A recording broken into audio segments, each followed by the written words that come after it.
Good morning. It is Sunday, not just any Sunday. It is the Sunday in the approximately 1 month and a few days before our primaries here in Florida, which are one of the latest primaries in the country, which is good because they redistricted and it actually gave our candidates just a little bit more time to get going. However, our candidate who's coming on today may need a little bit more time. So not a problem.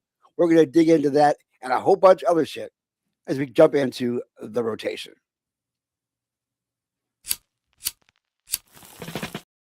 It's the wrong one.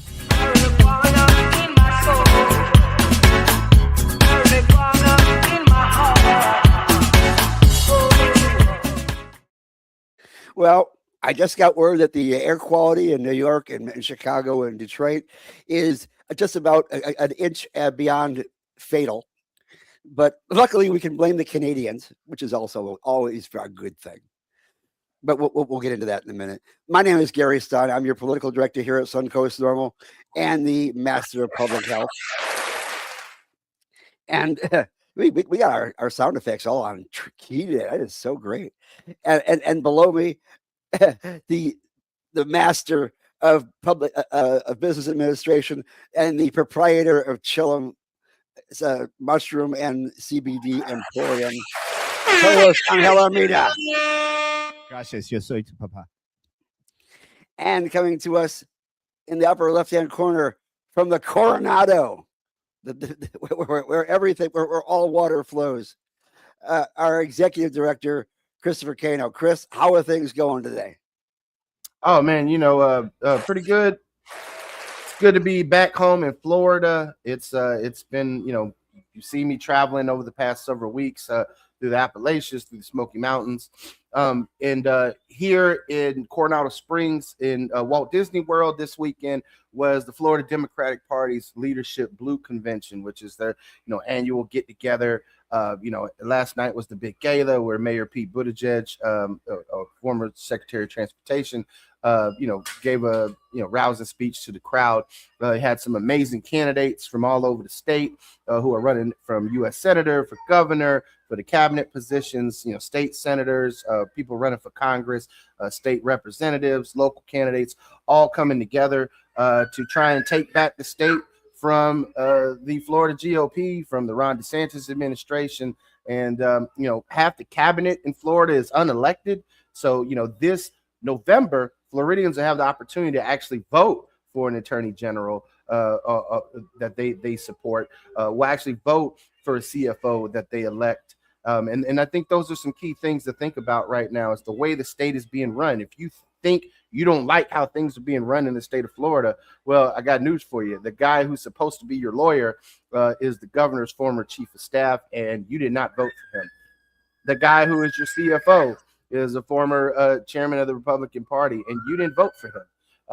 So that is what's been going on pretty much is just hearing from these folks. Got an opportunity to book some great candidates that are going to be coming on the show in the coming weeks, folks running for the United States Senate, folks that are running for Congress. So pretty excited to hear from that.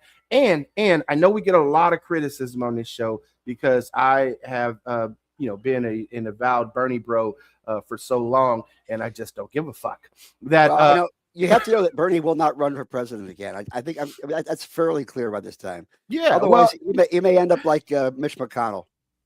Oh man, Mitch McConnell. We'll get to that in a second. But I say all of that to say that the primaries are on August the 18th here in Florida. So we're less than a month out. Tuesday the 18th. And so, pretty much the voter rolls are locked in. If you need to get a vote by mail ballot, you need to request that as soon as possible. Every election, you have to re-request them because of the laws that Ron DeSantis passed. And there is a lot to say about, this election and the direction of Florida, the direction of the United States, and whether or not we continue on the path that we're on. Everything is getting more expensive because of the policies that have been enacted. We're even seeing legalization getting rolled back in certain states. And I'll talk about that later on the news in the news hour at noon. But I think that there is definitely a need for some real conversation and real self-examination as a country of where we my question is this. I mean, are we more in danger from an oligarchy or for a gerontocracy? Both. The oligarchs know that they can put boomers who have very little time left on this planet in charge, and even beyond the boomers, octogenarians. And it's just sad because you have people making decisions that are going to impact generations to come. They're going to impact my grandkids and great grandkids, and they're not going to be here, but maybe a handful of years left. And it's a damn shame that that is where our society has gone and where it's become. And so, I think that after the primaries, we should take a self-examination and really have a good back and forth. And so I go back to my original thought. We get a lot of criticism on this show for having a lot of left-leaning candidates, but the chairman of the Young Republicans of Tampa Bay has agreed to come on the show and do a post-primary debrief with us on August the 23rd. So I'm looking forward to that post-primary show and really talk about, where we were going, who won in each primary, and what that means in the general for November, what we're going to see for both parties bringing it. We live in a two-party system. If you don't like it, well, there's not much you can do about it, except either start your own party, organize enough to challenge the big two that have been around for, since the Civil War, or keep organizing within those parties and make it happen. And so I think that it's always best to vote person over party, and we need more critical thinkers and less pod people. And I think that's basically where I'm going for right now as far as my inspection of these candidates. Well, Gary, the thing is we have closed primaries in the state of Florida. So if you don't pick a party, you're an independent that has to raise, a lot of money to challenge both parties' infrastructures and, try to get more votes. And the way it shakes out is just very rarely that happens. So we have a lot of great folks that are running in primaries, whether that's like Matt the Welder running for Commissioner Ag on the GOP side, or our guest that's coming on the show. Who's running for state senate in the Democratic Party. And we're going to bring on our guest, Alexander Duncan, here to tell us a little bit more about his run for state senate. Alex, welcome, brother. Oh, you brought the hat. you're almost out of frame with that hat. That's great. Hey, I'm trying to hear. I'm not real good on the tech side, so I'm sorry, guys. It's all good, man. You are live here in the rotation with us. All the viewers of cyberspace are watching across multiple platforms right now. Can you hear us right now, Alexander? I can hear you. Not as well as I would like to hear you. All right. Well, fortunately, Gary and Keno can speak up. Yeah. Well, how's it going today, man? You staying cool? I know it's hot out there trying to knock doors. Honestly, my mom really wanted to go to church this morning because it's family and friends day, so I had to get her to church. And I was also working on a project at my at the grandparents' place. They're not here or nothing, but we still got the place. So I apologize for my timing, but I'm here and I'm thankful to be a guest of you all today. Oh man, we're grateful that you're running for Senate District 10, which is a kind of a windy district out there over in Orlando. Tell everybody exactly where Senate District 10 is, so everybody know who can vote for you. Okay, Florida Senate District 10 is it covers all of Seminole County and Maitland and Winter Park. That's in Maitland and Winter Park are municipalities in Orange County, and so it's all of Seminole County plus those two cities. So you're in John Morgan territory. John Morgan territory, yeah, you're right. He's a local Seminole County resident in the Lake Mary area. I used to live out that way in the north part of Orange County, out there in Lockhart, before I came up to DC. So pretty familiar with the area of organized, Seminole State College and Valencia College. So you got a big district, man. A lot of people in that district. Tell us a little bit more about why you're running. Why do you want to get into the Florida Senate? What makes you want to do this? I'm a constitutionalist, and I believe our government on all levels, local, state, federal, I believe government has gotten away from the fundamental basics of being we the people. And so one of the fundamental things I would like to address is government, meaning making government more accessible for citizens, making government more transparent to citizens, making government once again more representative of the will of the people. Yeah, I noticed that this last weekend, I believe it was, Obama had interview with Malcolm Gladwell, who is another famous critical thinker, and basically said that right now we have a politic that says we the people is we the certain kind of people. Do you see that happening in our government right now? Yes, I think the government in the system has been geared and goes further down that rabbit hole towards deciding winners or losers in business and society and otherwise. And that's not the role of government. The role of government is, one, the defense of the common good, and two, just, the will of the people. Essentially, government, the type of government that we have in theory, is the will of the people. And you know, the rich. I was talking to some people about property taxes, and they're like, "Oh, we have to pay property taxes. We gotta fund the schools. We have to fund this." And I said, "Isn't it weird that we as citizens that put that much pressure on ourselves to pay individual property taxes to fund the government when you have corporations that own mass amounts of property that pay less property tax on average than an individual homeowner?" Well, Alex, you're a constitutionalist. I'm going to share with you something that probably will grind your gears and piss you off. In the state of Delaware, there are certain cities considering giving votes to corporations that have enough say and enough power in those cities. They're literally talking right now in the process of giving these businesses the ability to vote just like regular people. What do you think about that, brother? I think that's insanity. I mean, it's a lot of stuff I don't even like to give credibility of having discussions on, because I think that's complete insanity. You have to call insanity from the top, and you have to say, "Look, bro, I'm not even finna waste my time debating the merits of my civic duty to go vote with the merits of a corporation being given the right to vote." It's insanity. Yeah. I mean, it's like nobody watched Star Wars. Like, you don't give the Trade Federation a Senate seat, right? It's Right. crazy. Well, look, man, when you talk about the Constitution in Florida, we the people amended our Constitution in 2016 to allow for medical cannabis to be state sanctioned, to be legal, to be regulated. And our politicians, passed enabling legislation in 2017. And one of the biggest rights, the right to be able to go to work, because we're a right to work state, is still denied to us. We don't have worker protections for medical marijuana patients in the state of Florida, despite the fact that out of all the medical marijuana states, like half of them at least have worker protections. We don't have that. And so I was hoping you get in the Senate, man. We could count on you to champion that legislation, because we really need it. People are still getting fired from their jobs and still doing everything right and doing everything legal by the book in Florida.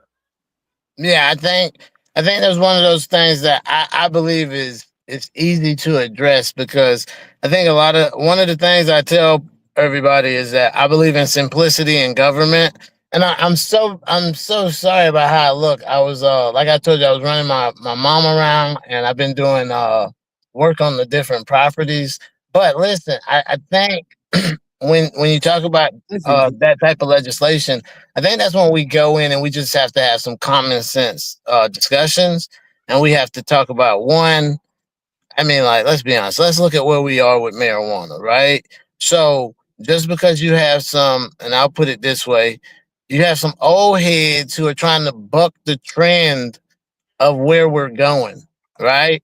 Mm-hmm. And the future belongs to today. And these guys are trying to base legislation and future outcomes on some outdated stuff, including how they schedule marijuana on the federal level and so on and so forth. And I think we just need to get in there, have some common sense discussions. And again, you know, you're talking about in Delaware giving corporations the opportunity to vote. I think we have to do some depowering of corporate entities in our state and around our country, right? If on one level we're going to legislate marijuana in a way that is the will of the people, they voted for this. How do we then allow private industry to basically subvert that vote, right? But I think we can address that with just some common sense discussion. And like I tell people, when I go to the Senate, I just need constant support so that I can say the things that I know people want to be said. And so I can say them in a way that it doesn't have to be the political jargon and the legalese. It can be for the everyday individual. I mean, Florida is an interesting state. My wife and I had a discussion the other day as to which state has the most crooked legislature. And obviously Texas is way up on top. Tennessee is big, but Florida is pretty much there too. I mean, they have the capital in Tallahassee, where basically they put it there because nobody else was there. They can get away with more shit out there in Tallahassee than they could, say, for instance, in the Orlando area, right? Gary, that is a perspective from a non-Floridian, and I have to jump in here as a native Floridian. Oh, no, I understand. Our capital is in Tallahassee because back in the day, right, Jacksonville and Pensacola were the two American cities. Everything south was the Everglades headwaters in Spanish Florida. It was Seminole territory. Tallahassee was the midway point for the crackers to meet, because they couldn't agree on where they wanted the capital between Pensacola and Jacksonville. They said, well, we'll meet in the middle. And that's why Tallahassee was selected as Florida's site for its capital. So I just want to get a little tidbit of Florida history to the that is absolutely correct. And yeah, Alex, who is from the Seminole area, which is south of Tallahassee, where obviously people live now, right? Yeah. You actually have a multi-generational connection to civil rights here in Florida. Is that correct? Right. Yes. My one second, guys. My family, and then, you know, like I have to denote. So my family got to the Central Florida area in the late 1800s. Now, my bloodline came to the main Central Florida area around 1920. And my great grandfather, my mother's grandfather, was an early civil rights advocate in the 20s and 30s in Central Florida. Ooh, and then, you know, ever since then, you know, my maternal side of the family has always been very involved in the community throughout Central Florida. And also my dad, but obviously my dad's my paternal side. But he was along the same thing my mom's side was on.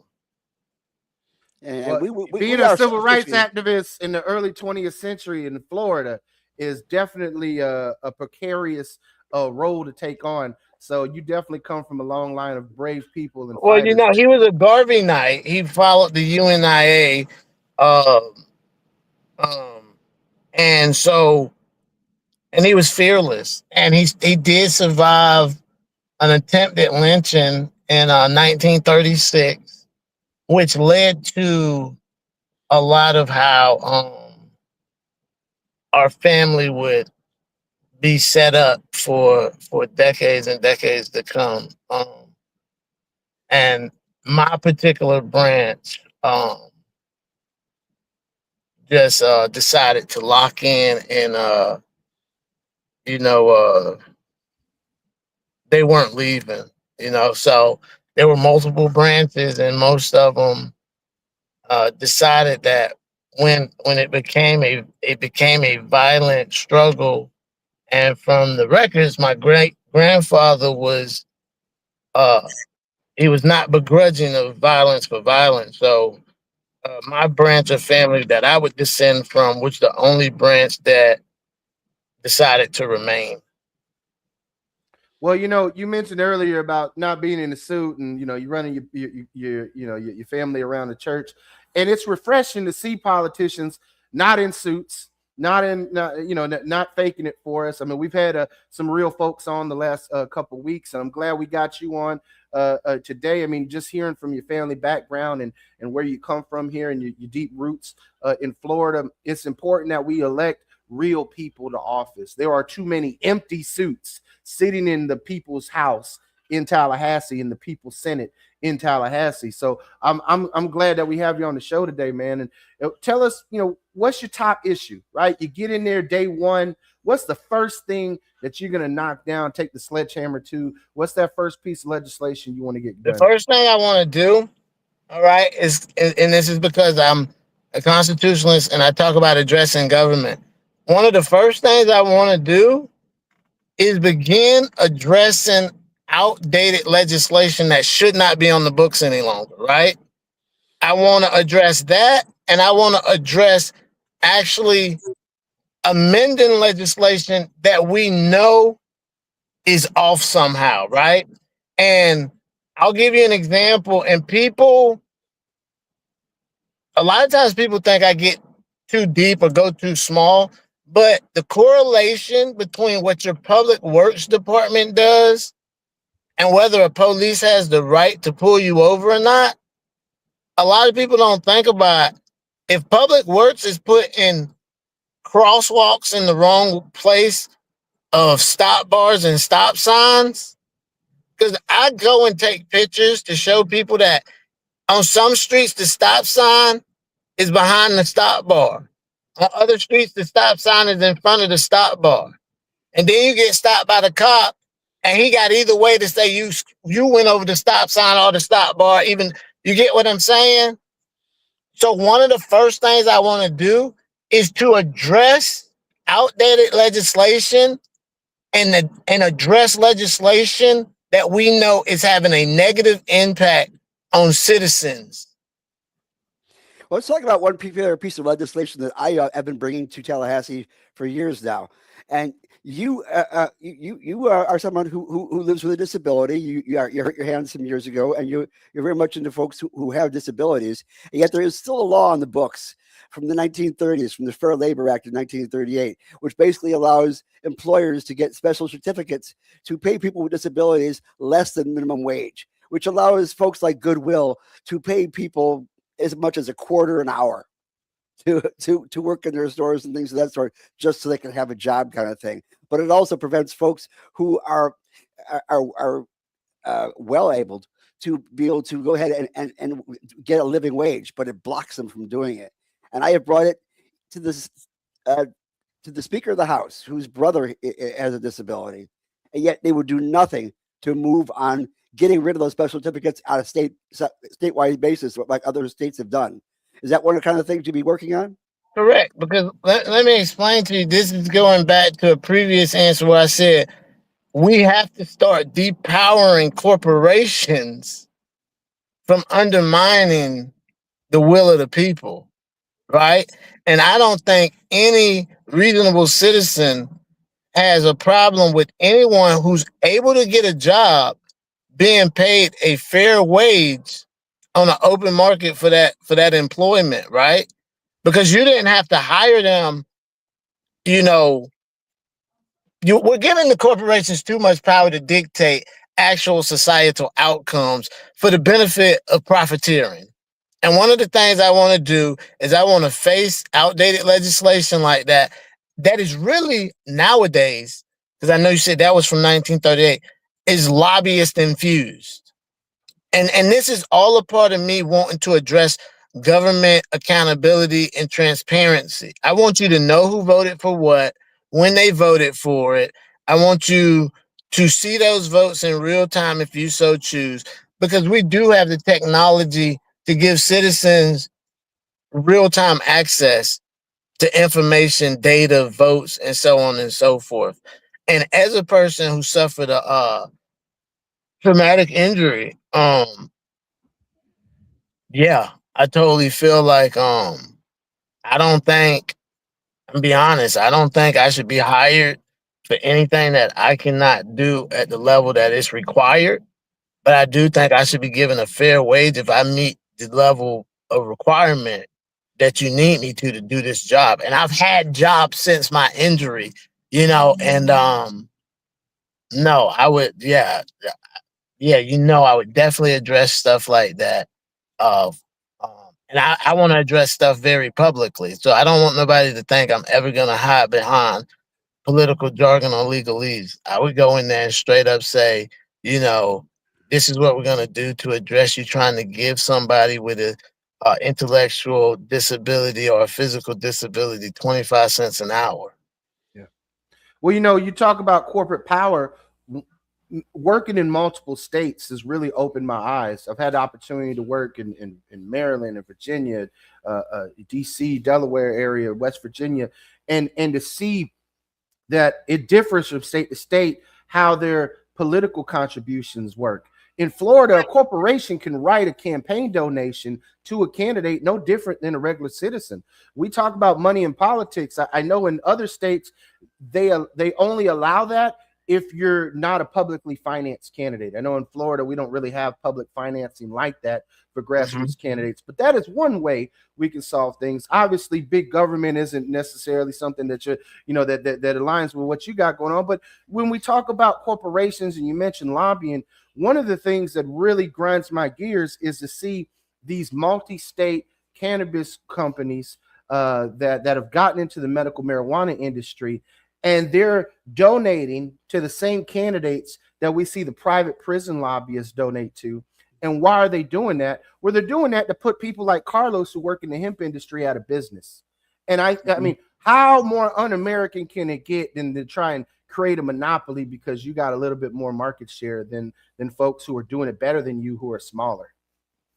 Yeah, and I don't want to steal all the glory here from what Kano's saying. I mean, they're doing more than just trying to end the hemp industry. I mean, the reason why you can't grow at home, the reason why there's the business is closed off and like people like me own hemp businesses instead of marijuana businesses is because they're lobbying. They're out there putting money out, trying to keep little people down. So I'm sorry to interrupt. I'm honestly really excited to hear what you have to say now. Wait, I hear the last part. Well, these multi-state operators, and I'll name them by name: True Leaf, Pure Leaf, all of that, right? They're medical marijuana dispensaries that are the only players in the game in Florida. And they're at the point now where they're corporate entities that are lobbying politicians. I mean, there was a Forbes article about how Kim Rivers was lobbying Donald Trump to get Schedule 3. So, what Kano was trying to point out, my specific struggle in it, where I own a hemp company, and they're trying to end the hemp industry completely at this point. I mean, I think we're 3 months away from all forms of THC becoming illegal again. But they're doing more than that. They're keeping people from being able to grow their medicine at home. They're keeping people from entering the business.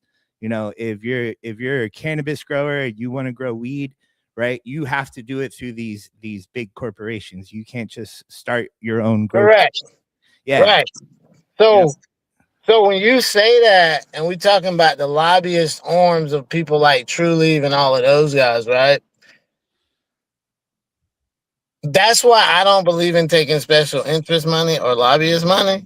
Yeah. Because I want to be able to let individuals and audiences like yours know that you get the type of access to me that anybody else would get, right? So there's going to be no lobbying me, because this is one thing I always tell people. I get my truth from the streets.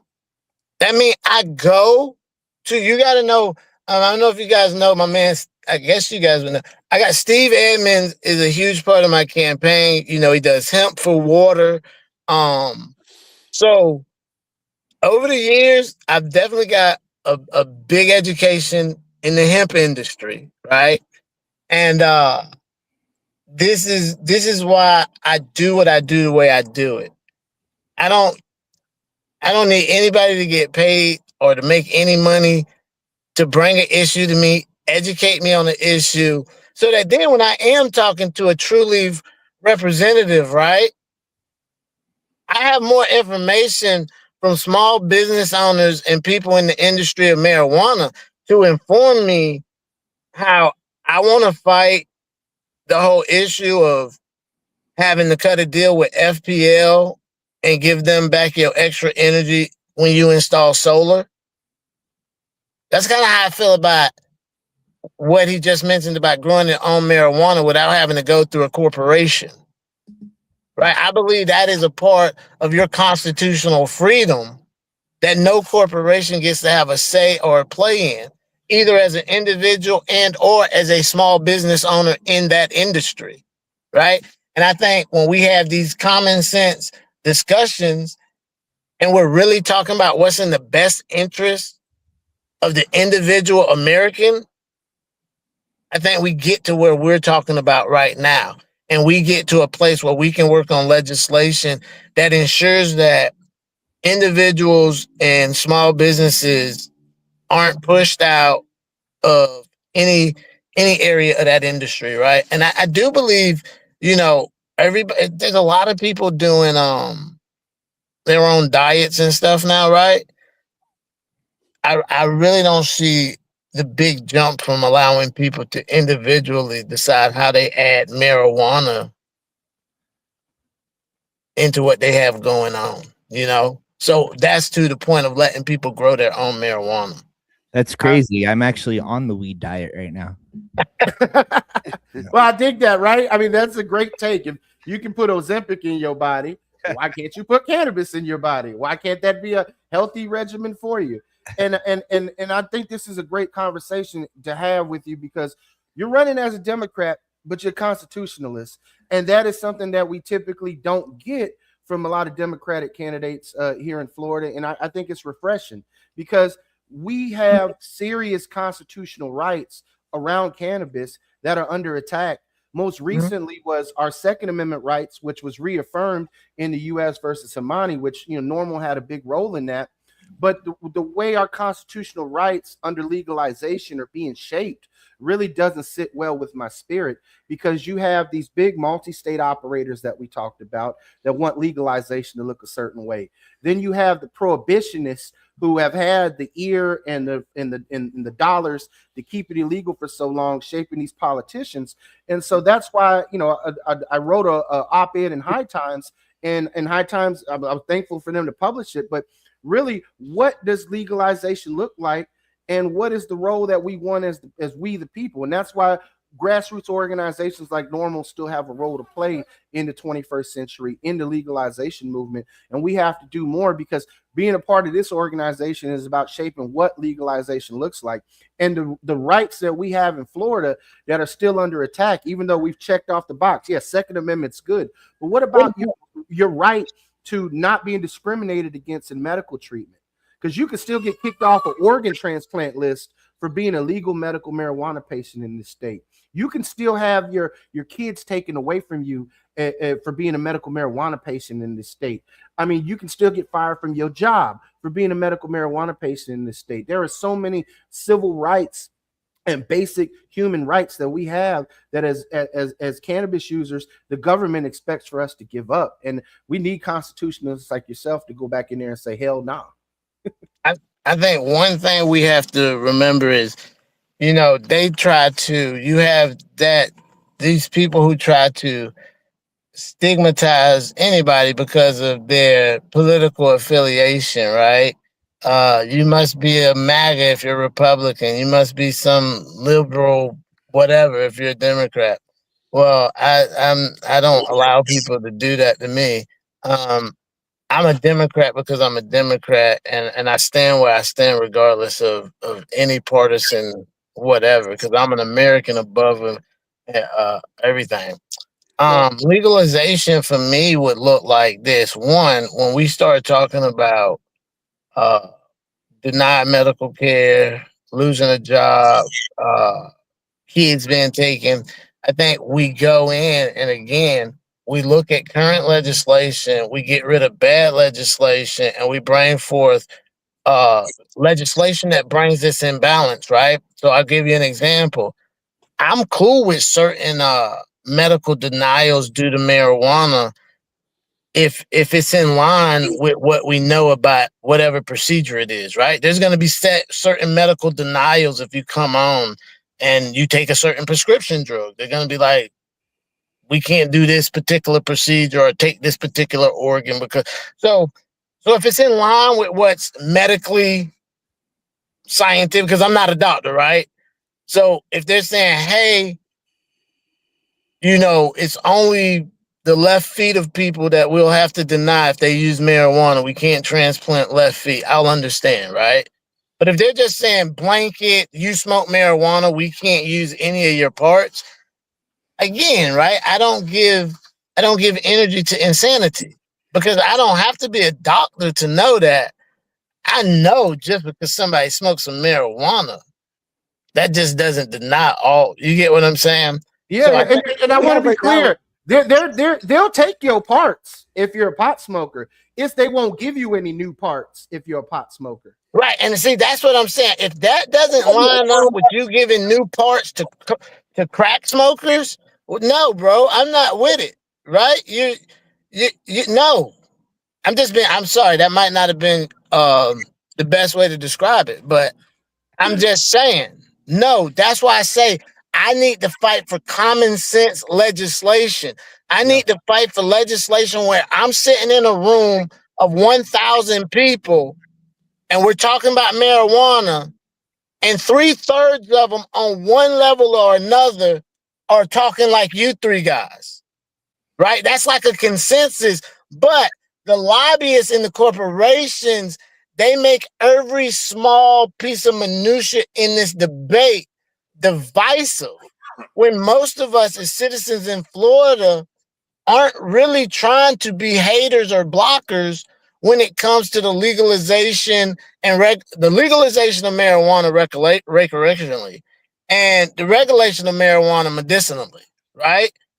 I think what's happening is the current elected officials we have are being swayed and told what to do by the corporations that benefit the most from how they go about recreational and medical marijuana in the state. Now, so, I have a medical background, so I was brought up on believe the science first. But in politics, it's more along the lines of ignore the science if the money is in it. Right. Essentially, what has happened, in part to what Chris was just saying, there are multiple studies which show that using cannabis does not reduce your survivability for a liver transplant or a kidney transplant, because of the fact it's an anti-inflammatory and therefore helps you get that transplant. And yet they're constantly saying that cannabis could possibly reduce your survivability, and that's why you can't have one. So it's not a matter that the science isn't out there. It's a matter that it is purposely ignored for the corporate interest. Gary, I saw a great TED talk by Elizabeth Booker Houston, and she talked about it's not disinformation or misinformation, it's malinformation that is the biggest issue that we're facing in the 21st century. It is taking facts and presenting them in a way that is such deranged from how they fit into context, and getting people to believe the narrative by using actual facts. We go back a lot of times to the rise of fascism in the mid 20th century, and how, it's like, well, if you sprinkle truth in there with the lies and people will believe a big lie, then and that's really what we see. I mean, we saw the president go on TV this week and say that the 2020 election was rigged and the security was horrible. And I'm like, motherfucker, you were the president when that happened. So how is it anybody's fault but yours that you lost in fucking 2020? And I'm going hard here because it just blew my mind. I'm sitting there like, we're sitting up here, he's saying, yeah, the shit was rigged and this and that. Like, that was on you. You got your ass handed to you if that was the case. And now you want to change fundamentally how we do our elections in America. And you've even gone out and said, well, if we do it this way, I'll make sure my party wins for the next 100 years. And you got the cojones to say that shit publicly. And that is one thing that the current administration has. They has no policy. None. There's no policy. You can't point to a policy. You can just point to shit that he spewed during speeches. Yeah. And that he says so much shit that everybody fucking believes him. Everybody. Man, I saw a study. It said that there have been 74 incidences, I believe, of non-US citizens voting in elections in like 30 years. So explain to me how 74 fucking votes over the course of 3 decades validates fundamentally changing and disenfranchising 100 million Americans. I don't get that, but that's the end. That's what they want. So, Alexander, I come back to you, man. This is what you're stepping into by wanting to go into the Senate, is working with a room full of people who will fundamentally fuck up everything that we love dearly for a check and for the fall in line for political advancement. So let me be clear. I'm not necessarily going to work with these guys as much as I'm going to put a foot in their ass, right? Like let's be honest. Working with these guys has not worked for anybody. I can only go by the record, right? We wouldn't even have this kind of conversation if on both sides of the aisle we had real, competent, honest discussions influenced by nothing other than what is in the best interest of we the people. But like you said, and you have to call this part out. And they say, oh, that's rude, that's this. No, this stuff is, a lot of this is just pure corruption. Corruption and lies and swindling, and it's backroom deals. And I'm just not the guy to say, hey, my political ambitions are so great that I'm gonna, be quiet and play my role once I get there. My role is to go there with the torch of the citizens. And if you don't believe it, when I decide to say, hey, we are finna push common sense marijuana legislation through the upper house of the Florida Congress, well, I'm gonna guarantee that thousands of normal supporters show up on Capitol Hill for a weekend straight or something, so that like, look, bro, I don't have to actually. This is the thing I try to tell people. My job is not to convince other legislators to go along with me, for me to work with them, for me to cut a deal where they vote for my project, I vote for their project.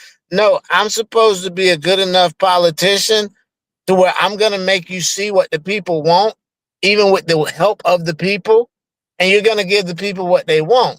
Because as long as the people know I have no self-interest, one of the first things I want to do is to address accountability of budgets, right? I want you to know who's on what committee that approved this budgetary item that killed recreational legalization of marijuana, even though citizens voted for it, right? Because that's a part of why I want things to be transparent, because citizens voted for certain legislation pertaining to a certain issue. You guys went and you did some basically corrupt stuff that you call legal because you did it by the rules of your senator, right? But at the end of the day, here's the deal. You did it behind the body. Where you say, the Florida legislation did this. The Florida Senate. No, I need names on it now. Who was on what committee? Who was on what subcommittee? And who voted up or down on the final legislation? Well, I think we solve a lot of this and get to where you guys want us to go with transparency and accountability.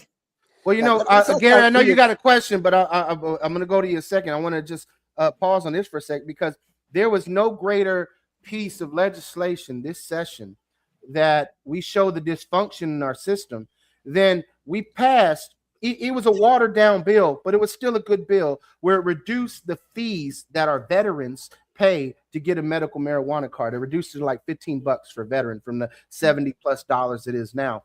And it passed unanimously through the Florida House. Every fucking person voted yes, which is never happens on any legislation. Republicans and Democrats said yes. And then it died in the Florida Senate. I mean, wow. That is, it's something that is hey, here's a softball, like in T-ball, you should knock it out of the park.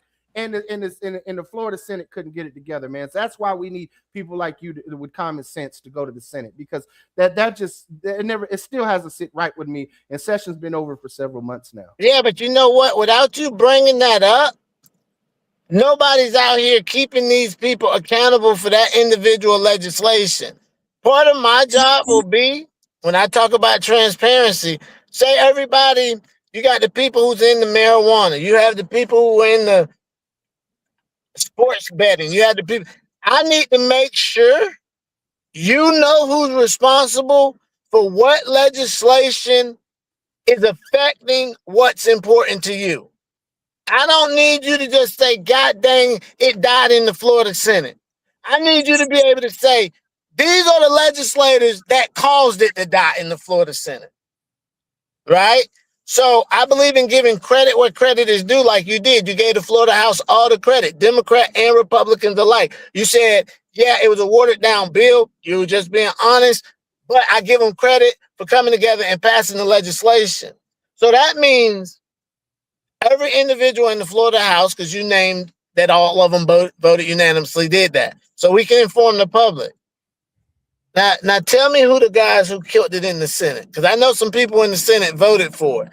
I need to know who killed it in the Senate, and I need the supporters of NORML to know those individual names as well. Well, let's talk about the guy you're running against, Jason Broder. The guy is an institution in the Republican Senate. He was in charge of the budget not too many years ago and did all sorts of things basically that were based on who was giving him the money. And he made certain they got the money. And folks like the metropolitan ministries and things of that sort got cut out. So that's who you're going up against. The guy who is into money, has got money. He actually worked on a ghost candidate situation not too long ago too as well. So you may even know about that. But the bottom line is, they're constantly saying, when they talk about candidates, they always say, well, this candidate has raised this amount of money and this candidate's run that amount of money, and therefore you should vote for them because they've already raised a lot of money. That doesn't make any sense to me. I don't vote for any candidate based on how much money they have raised. and it gets me pissed as hell that they're constantly saying that the amount of money you raise is directly proportional to whether you can win or not. Obviously, you don't want to take money from the big corporations. You won't have the big money. You won't have $20 million to run this campaign. So how do you run a campaign, and how do you win? And how do you get beyond that? Okay, so I just got to be honest, and I might get in trouble for saying this, but yeah, I talk to people, and the average citizen says this or that or this or that. But a lot of times in reality, the very people I'm willing to fight and go all the way to the brink for are the very people that denote your qualifications by, oh, that's the guy with the money. Or, oh, that's the guy with all the followers already. Or it becomes group think. Do you understand? And that's why we keep getting such crappy legislators, because group think says, if he looks the part, sounds the part, plays the part, well, vote for that guy, right? And honestly, Jason, he looks the part, he sounds the part, he plays the part. But in reality, the results that the average citizen get is corruption. Okay? And at the end of the day, what the average citizen really needs is someone who's going to come and talk to them. And that's, again, back to where his money comes from.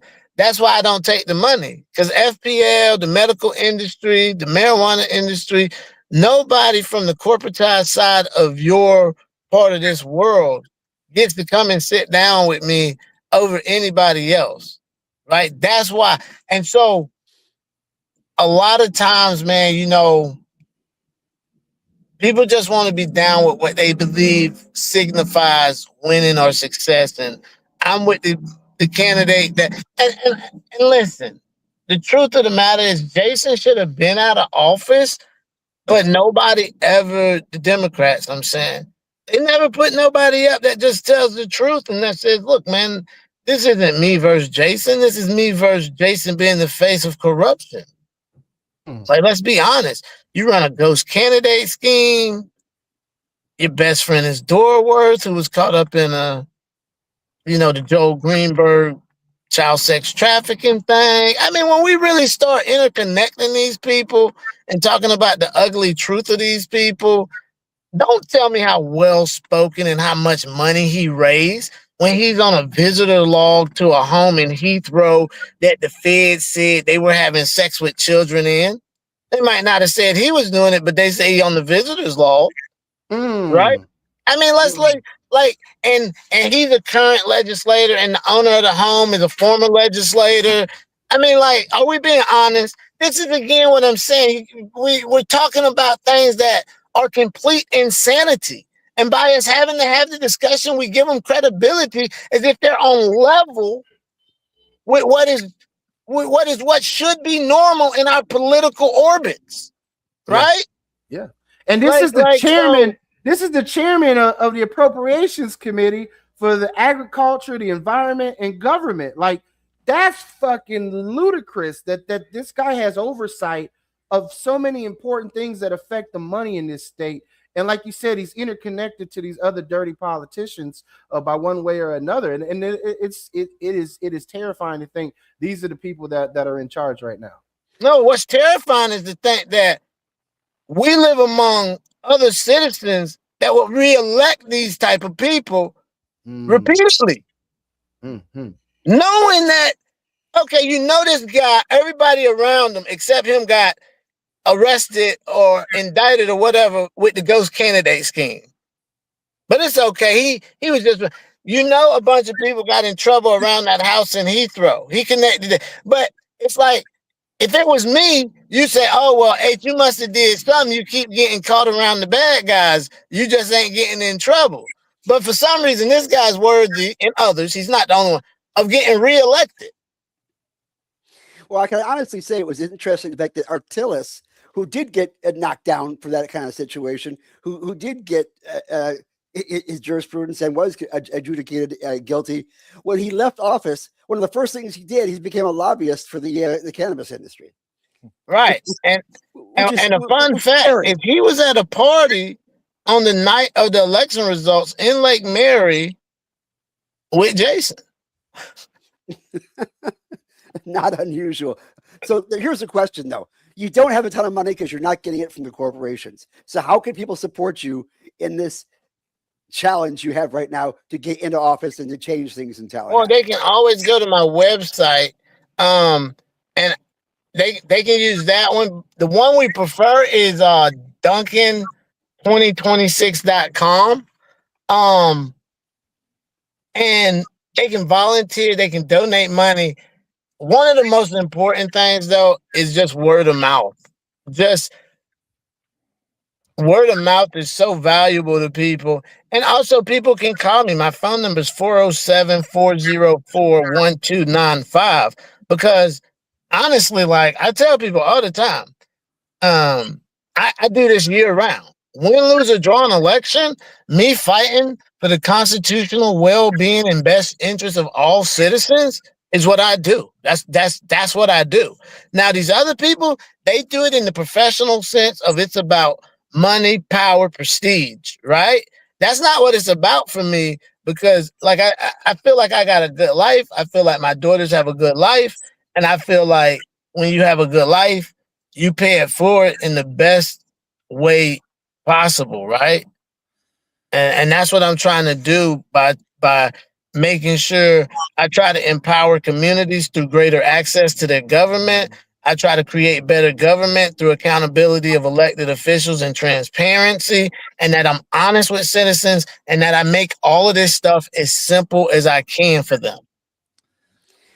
Alexander, I got one question. I know that your interview is kind of running to an end here, but when I hear what you're talking about like way to vote and how you're handling, you're going to handle your position and everything. It really seems like education, like you really want to foster some sort of education for people on who they're voting for. You know what I mean? You hear about what you were saying earlier and you're like, oh, well, we need to make sure that we tell people how these senators voted and why they shot it down, and make sure that people know that they shot it down.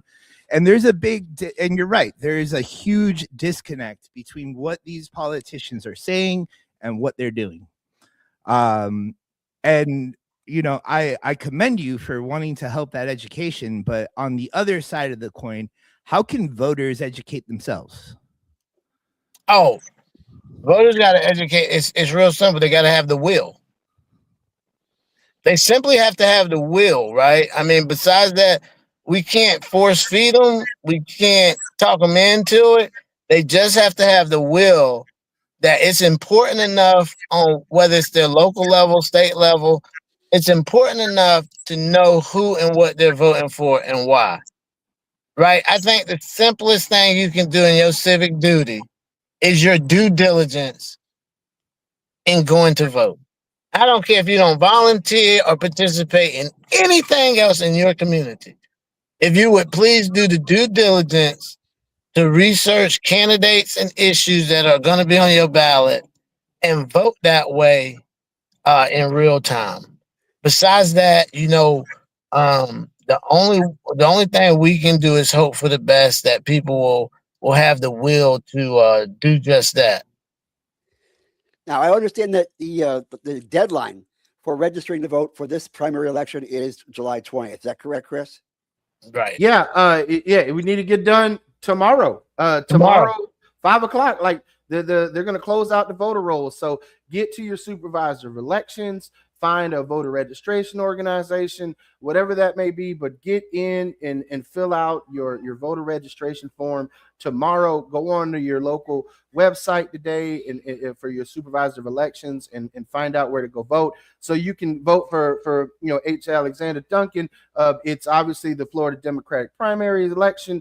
You need to be with closed primaries in Florida. You need to either be a Democrat if you want to vote for H. Alexander. If you've got, like I said, some other great candidates across the aisle, like Matt DeWelder, who's running for Commissioner Ag, you need to be a Republican. So pick your party, pick your candidates. Right. And if you want to know more about great candidates, go back and jump into the rotation. You can check us out on YouTube and see some of the great candidates that we've brought on from both sides of the aisle. And see that, who you want to support, who you want to vote for. I think it's important that, if you want to make a difference in this election, you got to get out there. You got to vote. If you don't cast your vote, you don't make your voice heard. And what are you screaming at the top of your lungs for when you don't like the way things look? And I think the most important thing you can do to keep supporting what we got going on is hit that like and subscribe button so we can come back every week giving you more and more of the great candidates like Alexander here, who's running for state senate. Alexander, one more time, tell the folks where they can go to support you and to make that happen, to get you elected as our next state senator in District 10 in Florida. You guys can go to Duncan2026.com.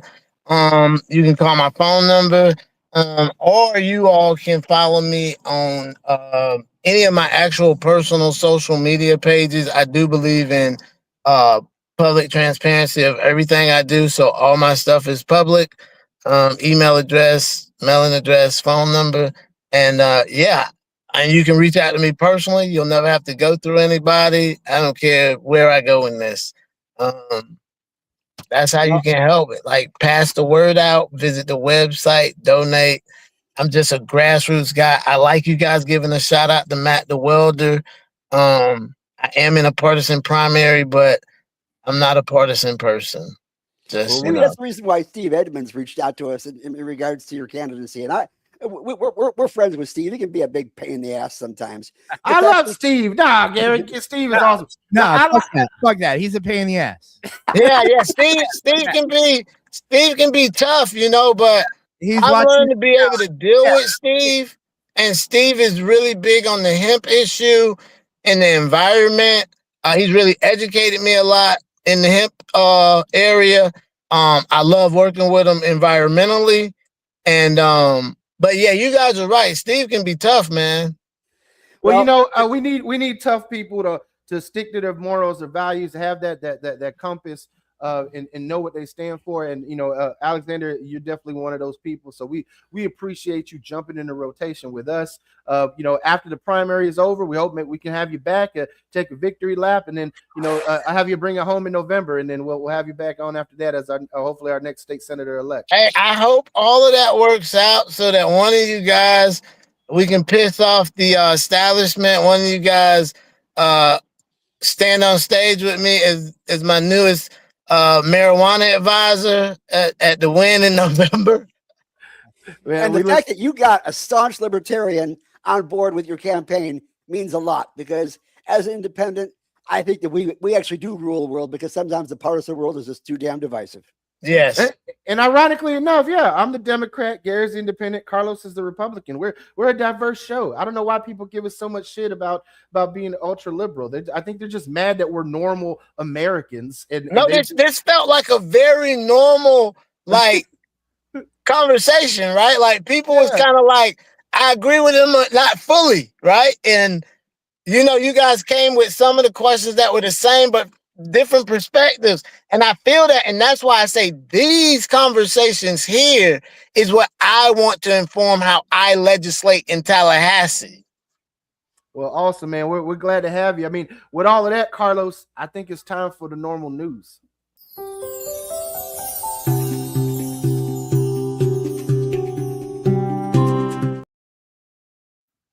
So at the top of the news, one of the biggest pieces of breaking news that I think is important is the reintroduction by Senate Democrats in Washington of the Cannabis Administration and Opportunity Act. Now, this is a comprehensive Senate bill that will end federal prohibition of cannabis and establish a regulatory framework governing its production, sale, and use. Now, why is this important? Because it's literally being pushed by the Senate leadership. This bill is sponsored by Senator Chuck Schumer of New York, Senator Cory Booker of New Jersey, and Senator Ron Wyden of Oregon. Along with 13 other Democratic co-sponsors, the legislation removes cannabis from the Federal Controlled Substances Act, thereby allowing states to determine their own cannabis policies without undue federal interference, while also significantly reducing or eliminating federal penalties for most cannabis-related behavior. The bill also includes provisions to facilitate the expungement and resentencing of cannabis-related convictions, promote research, expand economic opportunities, and address many of the collateral consequences associated with cannabis criminalization. You know, despite the fact that it is legal now for medical reasons in over 40 states, that half the country, over 25 states, have adult use, there are still people sitting in jail and in prison right now for cannabis charges. You know, this is interesting because we're in a time where, you know, nearly all Americans live in jurisdictions where cannabis is either legal for medical or adult use, and Congress has the opportunity to really and finally bring the failed experiment of prohibition to a close. You know, nearly every state that has enacted laws permitting the medical use of cannabis in some form have seen, you know, the reductions in opioid abuse. They have seen reductions in teen use because they're addressing the issues of people getting it in the legacy in the market. And in fact, in April, the acting attorney general, Todd Blanche, ordered the immediate rescheduling of state licensed medical cannabis products, as well as FDA approved cannabinoid drugs, to Schedule 3. However, that order is currently facing legal challenges, and this possibility could be invalidated. The DEA is actually having a hearing right now where they're considering moving all cannabis products to Schedule 3. And even though that has concluded, a judicial recommendation has yet to be issued. And even then, out of all the non-governmental organizations that were in the room for the hearing that got picked to testify, they were all prohibitionist groups. They didn't ask NORML. They didn't ask a cannabis company. They didn't ask small business hemp owners whether or not it should be legal or what are the challenges to legalizing it. So this legislation in Congress is really landmark and important. Contact your United States senator.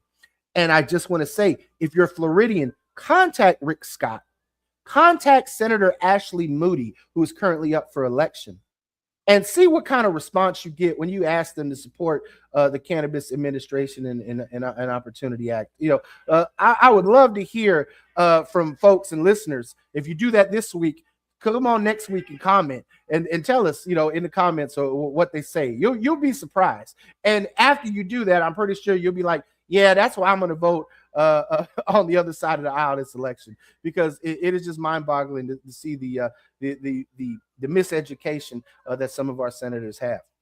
Now, moving on to the next news story. A lot of people right now, because of the rescheduling order, are like, oh, it's legal. Can I fly with my medical marijuana? Because that was always the big issue. It's like, according to the Gonzalez versus Reich in the 2005 Supreme Court case asserting the supremacy clause, interstate commerce still falls under the federal government. I know I'm going through a whole legal thing right now, but basically you can't move weed across state lines, even between two legal states.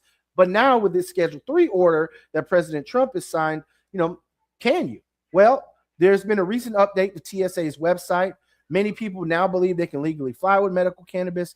There's an FAQ on normal.org. You can check it out, and it will essentially help you understand. But plain and simple, if you've seen headlines claim the TSA updated its policy regarding medical marijuana, is that true? And the answer is no. Despite misleading headlines and clickbait on social media that spread all through the internet in May 2026, TSA's formal policy on medical marijuana has not changed. In fact, in a statement, the TSA spokesperson says TSA's policy on medical marijuana has not changed. The agency confirmed that an update to what can I bring on its website was clarity and conciseness only. In short, despite pending rescheduling at the federal level, there's been no relevant change in TSA policy. So don't get fucked up at the airport bringing your weed with you. If you're moving to a state that has reciprocity, bring your medical card, and that'll be great. You can get it there. Otherwise, we're still in the same boat where you're either going to the legacy market or you're going to a legal hemp shop, or you got to, find your local plug to help you out. But don't get messed up at the airport trying to bring your medical marijuana. Even if it's between two medical marijuana states, TSA will pop you at the airport. Moving on. And this is important because one of the biggest prohibitionist states in the country remains Idaho. And unfortunately, the medical cannabis legalization campaign failed to qualify for the 2026 ballot. Coming out of Boise, this news article, according to the July 14th press release issued by the Secretary of State's office, the Idaho Medical Cannabis Act initiative did not qualify for the November ballot after failing to submit the required number of valid petition signatures, both in total number of signatures and required legislative districts. Under state law, petitioners in Idaho need to gather 70,725 verified signatures from Idaho voters. That total must include signatures from at least 6% of voters in 18 of Idaho's 35 legislative districts. In May, campaign backers announced they had submitted more than 150,000 signatures across all 44 counties in Idaho. However, recently it was reported that some of the signatures were not submitted until after certain counties had their deadlines elapsed, and a letter from the campaign to the campaign from the Secretary of State further raised concerns over potentially unverifiable signatures, as well as the use of out-of-state signature collectors, which is a violation of state law. Look, every single thing that we bitch about here in Florida about how they're rigging the system, they've already rigged it in Idaho. The legalization movement in that state is having to overcome what is in place there and what they're trying to do here and what they've already attempted to do here in Florida, from requiring a certain amount of signatures from each county and district to submitting signatures and tossing out over half of them at most of the time, including champing down on who can be a signature collector, all for the sake of election integrity. But the fact is that they don't want to see citizen initiatives on the ballot. The politicians in power don't like it when we, the people, do the jobs that we elected them to do for them, because they don't have the testicular fortitude or the cojones to actually make that happen. And I say that because some of the times I see some of these female legislators and senators have bigger balls than these weak jellyfish spine politicians could ever have. And I think that is the most important thing, is that we need politicians that have the gumption, that have the fortitude and the will to do what the people elected them to do. Now, I'm going to switch up the news here a little bit and talk about some medical studies that are coming out, because so often we hear, oh, we need more research. Oh, we don't know what's going to happen. Or, oh, cannabis isn't really medical. It's just people want to get high and they use that as an excuse. Well, according to data published in the Journal of Neurology, and this is coming out of Madrid, Spain, Spanish researchers address the efficacy of Sativex. Sativex is a proprietary oral spray containing 2.7 milligrams of plant-derived THC and 2.5 milligrams of plant-derived CBD in 18 patients with restless leg syndrome. The study participants self-administered the spray in the evening prior to the onset of their restless leg syndrome, and subject symptoms were assessed at baseline, 1 month, 3 months, and at 1 year. Patients experienced short-term and long-term benefits from the cannabinoid treatment. Researchers reported that treatment was well tolerated and showed a significant improvement in clinical and sleep parameters, reducing restless leg syndrome severity after 1 and 3 months, and decreased wake after sleep onset measured by actigraphy. The clinical improvement in International Restless Leg Syndrome Rating Scale persisted after 1 year treatment, with the study's authors concluding these data offers a new line of investigation in the restless leg syndrome treatment, which can have a major clinical impact in this population. Now, that's always great, but also think about what prescription pills that you see advertisements on TV for restless leg syndrome. You think those big pharmaceutical companies want to see that their profits are undercut by cannabis? So be on the lookout and pay attention to the future impacts of that. Now, also, and I think this is a big one because it hits so many families close to home. And it addresses a major issue that, really until the 90s, we didn't even pay attention to in this country. But the fact that adults with autism spectrum disorder experience sustained improvements in their symptoms following the use of cannabis products, according to observational data published in the Journal of Neuropsychopharmacology Reports. Now, this is British investigators in London assessing the use of plant-derived cannabis products, either oils, flower, or a combination of both, in a cohort of 130 adults with a mean age of about 34, with a primary diagnosis of autism spectrum disorder, enrolled in the UK Medical Cannabis Registry. Participants possessed a doctor's authorization to access cannabis products. Now, in England, in the United Kingdom, British healthcare specialists may prescribe cannabis-based medicinal products to patients unresponsive to conventional medicines. The researchers assessed the efficacy of the cannabis on patients' symptoms at 1, 3, 6, 12, and 18 months. And consistent with prior studies, study participants exhibited improvements in anxiety, sleep, and their overall health-related quality of life following cannabis therapy. 81% of patients reported no adverse events from the cannabis, and among those who did report side effects, most classified them as mild or moderate. The present findings align with previous research demonstrating the potential benefits of cannabis-based medicinal products in autism spectrum disorder, the study's authors concluded. Other observational studies assessing the use of cannabis products among patients enrolled in the UK Medical Cannabis Registry have reported them to be beneficial for those diagnosed with treatment-resistant epilepsy, cancer-related pain, anxiety, endometriosis, hypermobility disorders, inflammatory bowel disease, insomnia, attention deficit hyperactivity disorder, migraine, multiple sclerosis, osteoarthritis, substance use disorders, and inflammatory arthritis, among all the other conditions, including this most recent study on autism spectrum disorder.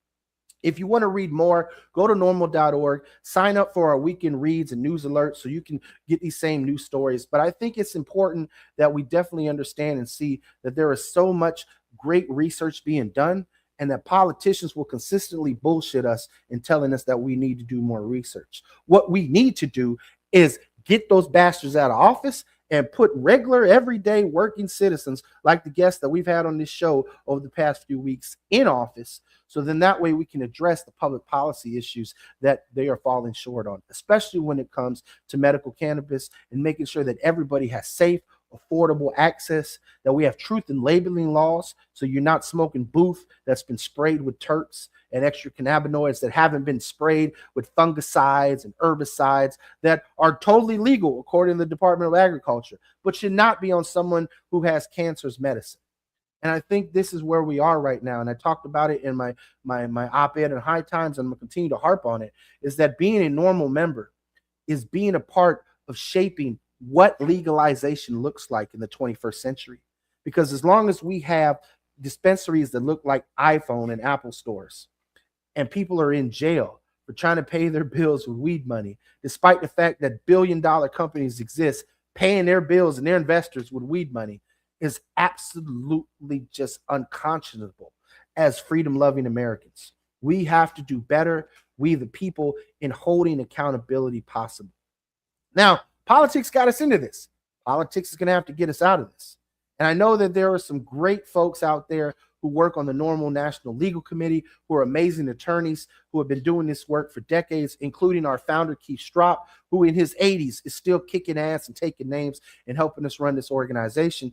And if you want to be a part of that history and be a part of this movement, and you're an attorney or you're someone interested in the legal matters that affect cannabis, come to the Key West Legal Seminar that Normal has hosted for over 40 years. You can go to normal.org/Key West. It is going down November 12th through the 14th in Key West. It's a great opportunity to meet a lot of the OGs in the movement, to get to network with the new folks who are leading things and making it happen with the National Normal Legal Committee. And you get continuing legal education credits from the certified courses that are being brought. So if you need CLEs as a lawyer, if you want to network and get involved, definitely check out the Normal Key West Legal Conference. And of course, you can always go to normal.org to find out more about what's going down in the grand scheme of things. So we really do appreciate everyone, checking us out. You can always go to Instagram, follow Normal, and then of course follow us on Instagram here at the Suncoast Chapter Normal in the Bay Area. We obviously have a new Instagram. If you already thought you followed us, Meta shut us down, so we had to restart it. And that's because we fuck with Carlos, because Carlos is the man. He is our deputy director. He's created a home for the rotation at his hemp and mushroom dispensary, but Meta doesn't fuck with hemp and mushrooms. So that's why we had to start up a new Instagram, because they shut down the old one just because we're cool with Carlos. And so that ain't cool. So of course, give us a like, give us a subscribe. Sorry. It's not your we don't even care that you're one of those godless communists, No, I'm a Republican now. Zach, you're a godless communist. I'm not a communist anymore. I read Ayn Rand, and I believe in pulling myself up from my bootstraps.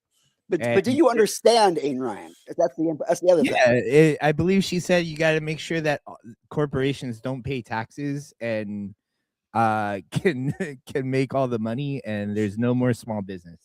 Okay, can you tell me why Atlas shrugged? What? Can you tell me why Atlas shrugged? Because he had bursitis in his shoulder from holding up the planet. Because he was poor. No, but I do want to mention real quickly, we do have a bill that we have brought to the Tallahassee for I'd say about 8-9 years or so now. Gary, I've been up in DC for 7, so yeah, we're on 7 years now.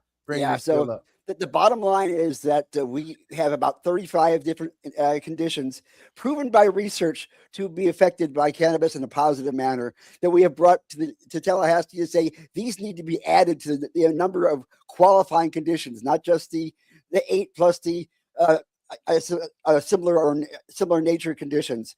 Right now, autism is not considered a qualifying condition. Chronic depression is not considered a qualifying condition. Mm-hmm. Opioid dependency is not considered a qualifying condition, yet we have tons of research that verifying that. And we have had guests on there talking about, like, for instance, Leaky Barlair Schleider over there, who's now, I think, back in Israel now, still working on patients in autism and things of that sort. We had Dr. Grinspoon on who discussed that about opioid dependency and ageism and things of that sort. These things need to be fixed, and we need your help doing it, because we have brought the facts to Tallahassee. Now we need to bring the people backing us up, because grassroots is the way progress is actually going to be made in this country. We've got to fight the big money who's trying to stop it from happening. And let me just back up what Gary is saying, because, so the whole thing with THC caps, right? Putting, people that like to get stoned don't fucking take 100, 200, 300, 500 milligrams of THC. It just doesn't happen. People try it. They freak out. It's too much for them, right? However, people with severe autism, people with severe ADHD, people who with strong neurodivergent conditions need large amounts of THC. Every time there's a THC ban, it's a direct attack against neurodivergent people who use cannabis. Yes, you are absolutely right, Carlos. And more than that, it's it's about our own medical freedom in this country. Like, if I'm suffering from pain because I have a cancer, or I'm suffering from pain from a injury that I got serving our nation, how the fuck can you put a cap on how much medicine I'm allowed to take? Like, how is that constitutional? You know, how does that make any sense? And it irritates me so much to see that we live in this society where it's like, oh, well, we'll make some progress, but not too much, not too fast. And no, we can't give it to you all at once. And from THC caps on medicine to license caps in who can operate in the market. Yeah. Anytime someone's trying to cap something, trust me, it is not for your good, regardless of what party they're in, regardless of how you feel about, you know, them politically aligned. I have seen folks who I have like, yeah, I like this person. I would vote for them. And then they come out with this dumbass policy around cannabis. And I'm like, nah, no fucking way. We got to get rid of that person. And you all have seen it time and time again. Folks, you know, for all the MAGAs who watch this show and who don't like that I'm so liberal, there is a Democrat in the Florida Democratic Party who agrees with you. They fucking hate my guts too. And it is okay. I think there's a lot of Democrats that don't like you. Hey, I could tell you that me and Nikki walked into Leadership Blue together on Friday night, talking and geeky and rapping, and Daryl Roussan walked past us in the hallway. And it was hilarious just for him to, like, he wanted to say something because he wants to talk to the chair of the party, but I'm right there between him and her, like, and I just give him a head nod, like, what up? You know, so, you know, hey, Senator, it's okay. I'm willing to squash the beef. I know you didn't want to debate over Amendment 2, but I would say this much. If folks are willing to change their positions on public policy for the betterment of the people, I will get off their backs and I will support those policy changes, because in the grand scheme of things, I do believe that people can change, that they can educate themselves, they can be better legislators. So for all of you prohibitionists out there who have fucked up over the years and caught the end of my wrath and my ire, you have an opportunity now to change it up and be better. I'm talking to you, Debbie Wasserman Schultz.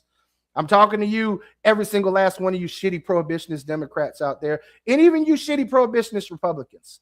And to that to be said, I'm looking forward to having some great GOP luminaries on the show in the coming weeks and months to talk about how the attitudes have changed within the Republican Party on it. But again, we have an institution in this country of political power being tied to money and influence. And as long as there are prohibitionist interests with very large checkbooks, you're going to continue to see establishment politicians toe the line.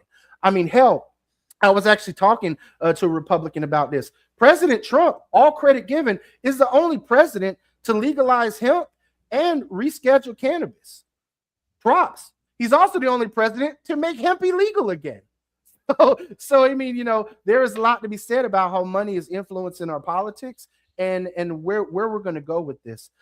You know, in the advent of tech bros who do a lot of fucking drugs, and I know most of them are not potheads, I am concerned about the future, because these guys are busy out here, you know, snorting ketamine on a daily basis just to get through the day.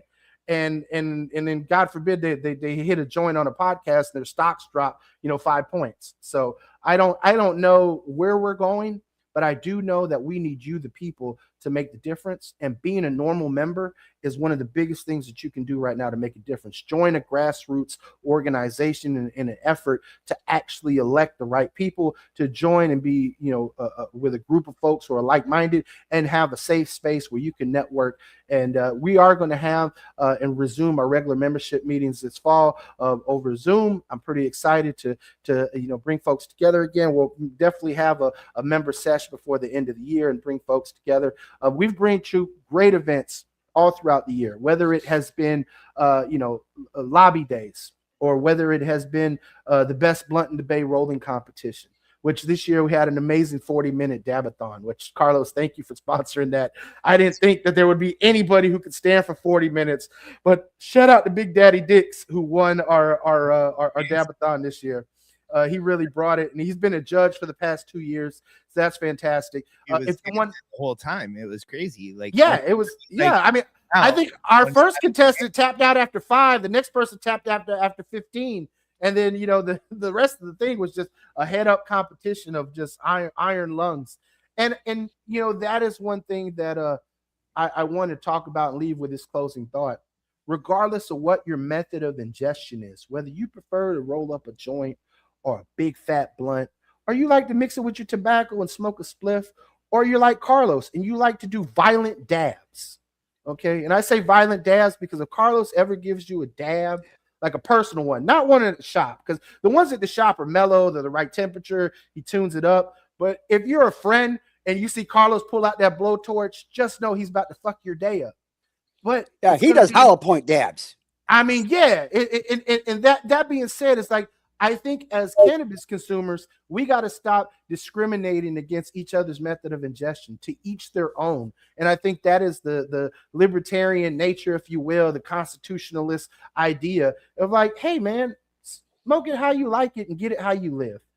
And so that was just my closing thought, is that as cannabis activists, we need to stop, being so hoity-toity on, the joint smokers look down at the dab smokers, and the blunt smokers look down at the people who smoke a spliff and mix it with their tobacco. You're absolutely right. I think if you consume cannabinoids in any way, we should join forces. Yes, I think that's absolutely true. I think one thing that the medical marijuana movement was really lacking and really brought this chapter together was that they would look at potheads as, what the hell's going on? It zoomed in on me. All right. They would look at potheads. Your nose looks really big that way. They would look at potheads like they were evil. And I even remember people saying like, oh, you don't want to smoke, you want to vape, because vape is going to be the new thing because that looks so much better than hitting a bong. Or, you know what, dude? The prohibitionists are going to hate us. It doesn't matter if you're male, female, if you smoke joints or bongs or dabs, or you eat edibles, or have low T. Yeah. Your kid has seizures and is taking CBD, or you're a veteran that's taking cannabis, or they're going to hate you. They will shake your hand. They will say whatever they want to look good at the party, and then they'll go home and they'll vote the other way and they will hate you. So we all should join forces. We should all be together and, fight for the same cause. We've been doing this, for well over a decade now, about 15 years or so. And one thing we lacked at the beginning of this movement for the first 5-6 years was partisanship. When we went to Tallahassee, nobody asked anybody what party they were from. Nobody asked anybody which political leaning they had. We all fought together. Yep. Suddenly that changed around 2015 or 2016. But that's part of it, Gary, is that the partisan politics was injected by design. That a unified block of voters is the most dangerous thing to the establishment politics of this nation. That's why we see the crackdown on unions all across the country, because unions bring together people of all different political affiliations around one issue: their paycheck in the workplace and how they're treated in the workplace. That's why, outside of my work here, I continue to advocate for union members and labor rights, because in the grand scheme of things, we the people have to be united, regardless of our partisan differences and our difference of opinion. Like, if you look at the vast majority of issues, 85-90% of Americans all agree on this, especially when it comes to cannabis. It's like 9 out of 10 Americans do not believe this should be illegal.